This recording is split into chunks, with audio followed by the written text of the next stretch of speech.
Hello and welcome to episode 89 of Things I Learned from Barry Harris. And today I thought we would discuss a follow-up video to one of the more popular videos I made, which was entitled Don't Use Target Notes, or something to that effect. It was episode 80. And I was thinking about it and I thought perhaps I should have named that, instead of Don't Think Target Notes or Don't Play Target Notes, I should have named it Every Note is a Target Note. Because I didn't mean to say to people who, let's say you've been working on it and then you started working on using target notes for certain chords, this chord, you want to try to get that. I'm just saying the idea of there even being such a thing as a target note is not necessary, because every note is a target note. And our job as improvisers is to say we have to make any of the 12 notes of our Western scale sound right, any one of them. And I think the thing that Barry gives us is this feeling of freedom, that, man, we can really start anywhere. He doesn't try to put us in a box or put any barriers up. He says, here's a couple of rules, let's just see what we can come up with. So I thought to demonstrate we could use his idea of surrounding notes, which is not necessarily his idea, it's just he calls it surrounding notes. Other people call it enclosures. And the idea is every scale note we can play a scale tone above and then a half step below. So if we take D7 scale, okay, so what we're going to do is we're going to play a scale tone above the actual note, which is the D, a half step below. So we'll do that for each degree. So for D, you're going to start on E. For for E, you're going to start on F sharp. For F sharp, you're going to start on G. For G, you're going to start on A. For A, you're going to start on B. For B, you're going to start on C.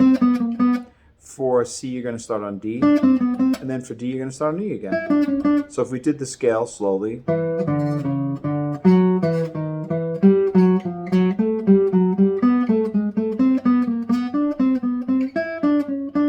it's really pretty scale.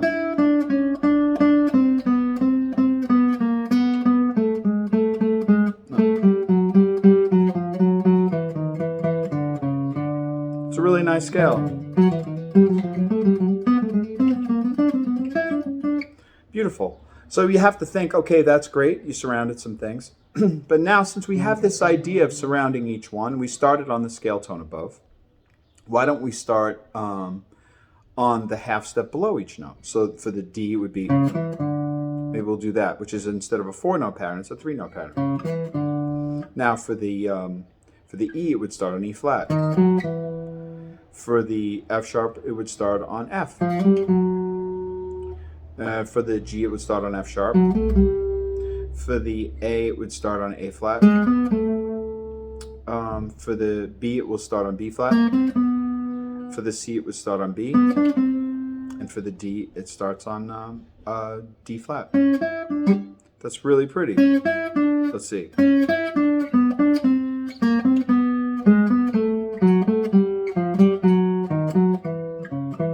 Those are really beautiful.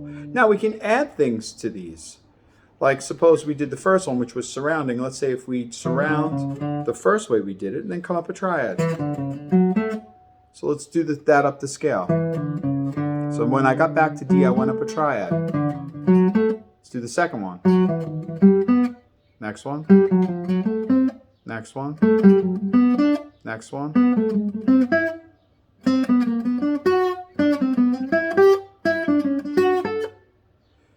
Let's start from there.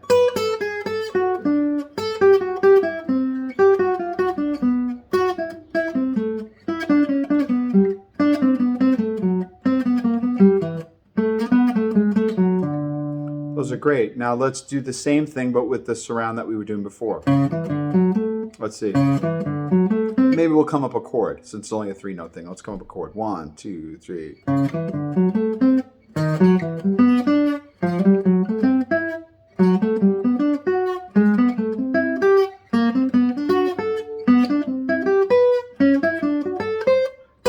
Let's see.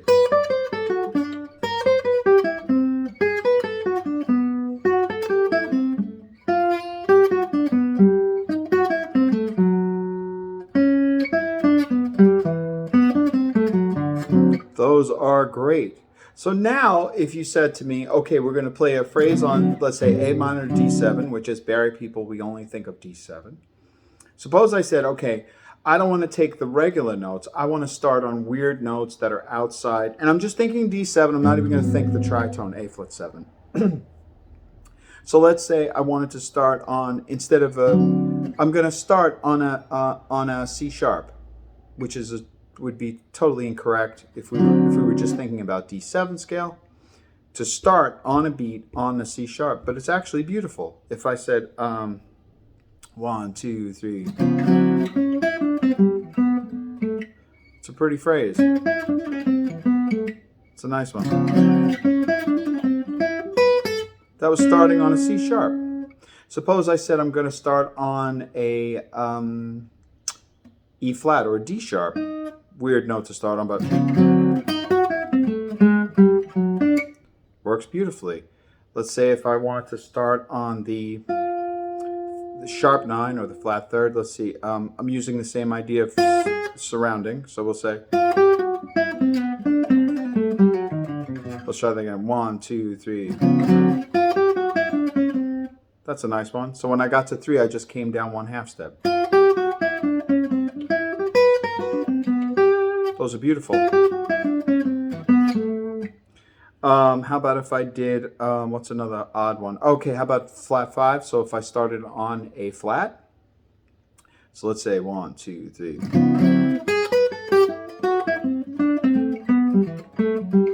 Works beautifully. There's that minor thing, which I talked about in another episode, but that's also beautiful. How about if I do a couple in a row? Let's see. Wait, maybe I want to do... Yeah, a couple in a row. Really nice. Another one would be, I guess, the sharp 5. So let's see what that one sounds like. That's a nice one.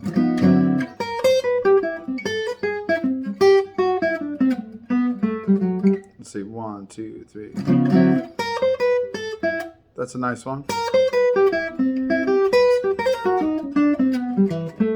So every note, see every single note, and even if we did the surrounding ones, these are so beautiful to surround things. Really nice. Let's see.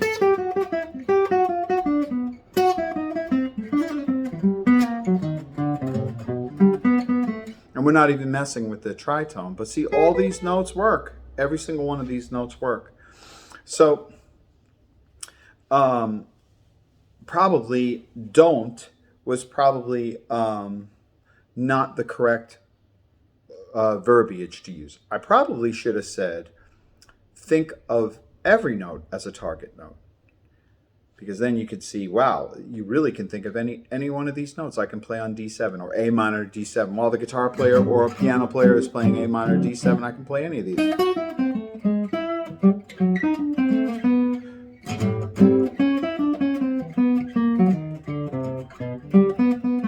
And those all sound beautiful. Oh, that's nice. How about if we do...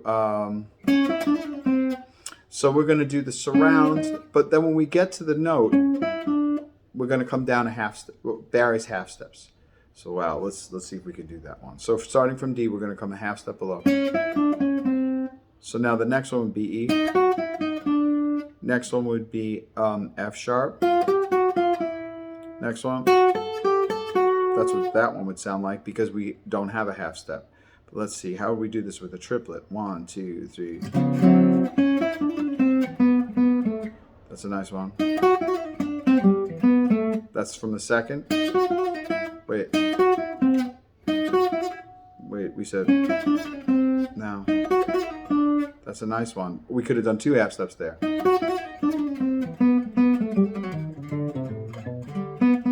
But do you see how you can use these little ideas of surrounding notes and doing things to add to your repertoire of things that you like to use to solo? So these are really important. And the other thing I just wanted to point out is I never make these videos with the intention of saying that anything that anyone has practiced before is incorrect or not right. I don't care about all that. The important thing that I want to do is show you the things that I've learned from Barry and how it's helped me see things better and made me free. And that's the whole concept behind the channel in itself. You know, whatever people have studied beforehand is wonderful, but my whole point is, here are some little maybe bits of information that might help you to feel like you don't have to be in this particular box or with these boundaries on you. Even though Barry has a lot of rules, very true, but the rules, when applied, can really give you freedom. So it's kind of an interesting concept. Anyway, I hope this video was helpful, and enjoy practicing your surrounding notes, and enjoy having every note be a target note. Till next time, thanks.